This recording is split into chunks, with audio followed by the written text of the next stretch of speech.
Hello, welcome to CEO Adult Education, where we teach adults simple and practical English.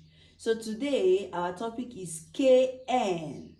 KN, how it's being pronounced in a word. So K is silent. When you see KN in a word, the K is silent. Now let me list out the example. We have no, I know her. Neat, neat. We have knob, knob.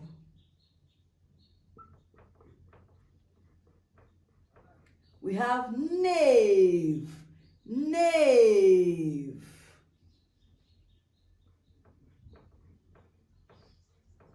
We have knock, knock.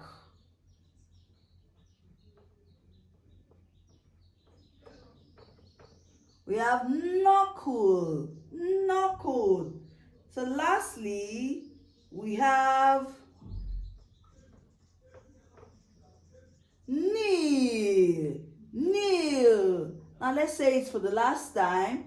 No, neat, nobble, knave, knock, knuckle, and